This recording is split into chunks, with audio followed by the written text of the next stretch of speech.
What's going on, everyone? So, the Los Angeles Lakers, Adou Thiero, has officially been cleared for participation. He can do 5-on-5s, and the Lakers are dropping him down to the affiliate team. So, he is going to be on assignment for the G League team, the South Bay Lakers.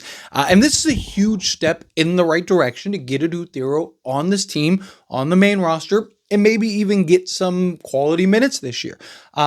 He, on paper, everything this team needs. Athleticism, perimeter defense, right? Hustle, energy, good rebounder, right? The shooting, that's definitely a question mark. He was a good shooter before the growth spurt and his hands got bigger and he had to kind of readjust his shot.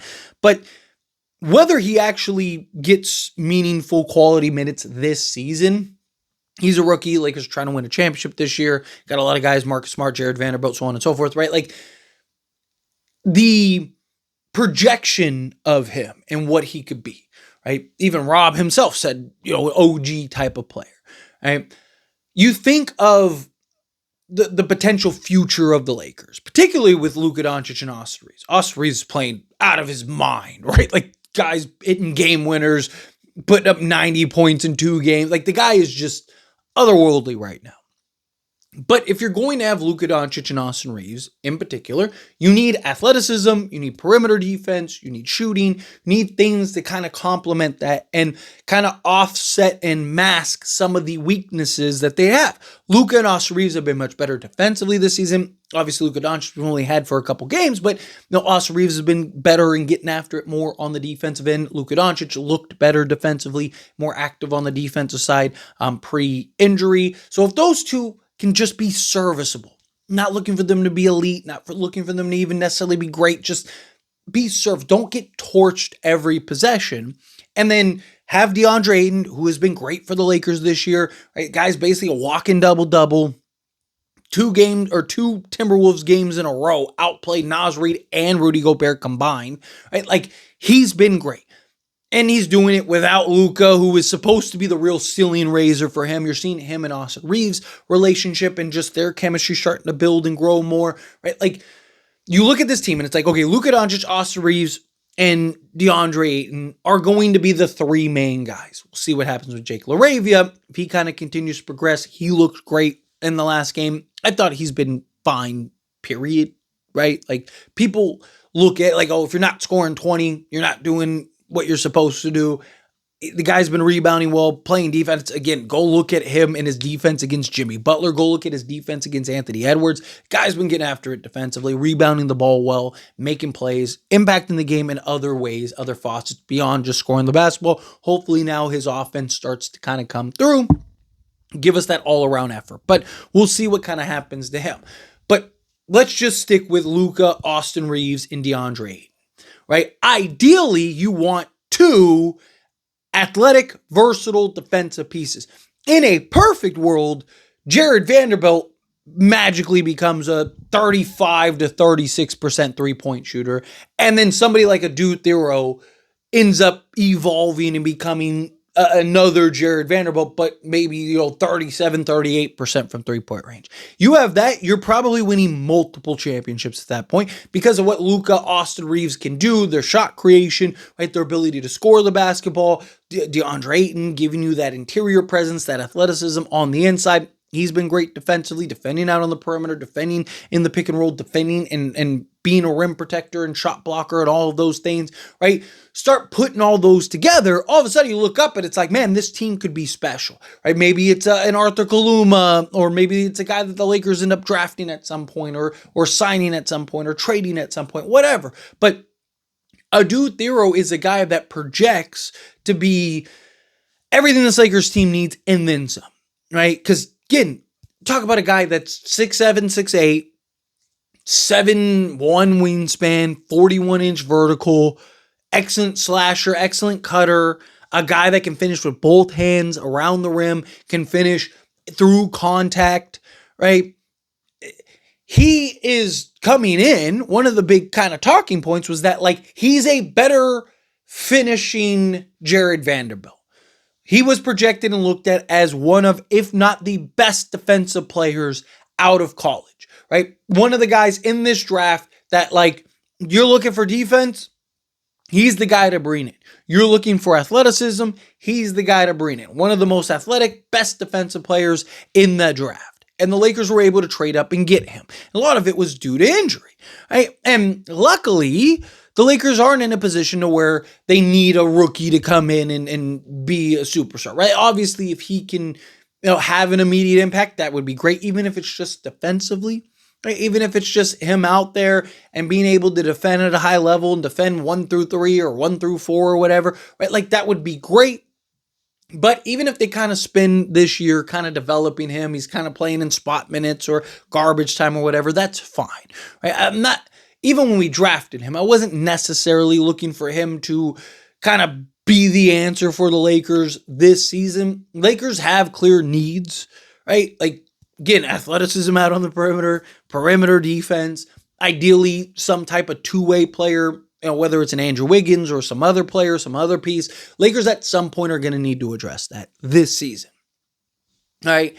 In a perfect world, Adou Thiero, kind of spends a few weeks in the G League, kind of gets himself right, shows real promise there, looks good there, moves up to the main roster, and is giving you 8 points, right? Playing defense at a high level, grabbing 5-6 rebounds, making the occasional swing pass, swing play, and just basically a better shooting Jared Vanderbilt. You're shooting 37% from 3-point range. And it's like, hey man, this guy might be the guy that we should start.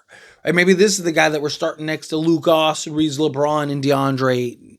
Because I've talked about Jared Vanderbilt, right? Jared Vanderbilt, the reason I want to see him be the starter is because of how much ground he covers. Talk about a guy that is our best perimeter defender, is our best defender, period, but he covers so much ground and masks so much, but he also rebounds the basketball. He makes the occasional swing play, right? Like the offense is just the icing on the cake, right? Obviously, we all want Jared Vanderbilt to be a 10-point-a-game scorer or whatever, but again, the guy had 12 rebounds, including 6 offensive rebounds. Like that's where his impact, that's where you need him. And with Austin Reeves and the player that he's evolving into as just that jump shooter and a guy that can shoot over the top, and Luka Doncic, I've talked about, right? Like when you had LeBron and Anthony Davis, it's really hard to keep Jared Vanderbilt out there, particularly come playoff time, because teams just go, all right, leave him in the corner and pack the paint. And yes, Anthony Davis and LeBron can shoot over the top. Yes, they can be jump shooters, but it's not what they want to do, and it's not their game, and it's not what they're best at. Right? Like Luka Doncic is a jump shooter. He's a guy that is comfortable shooting over the top of even 5 guys. It doesn't matter.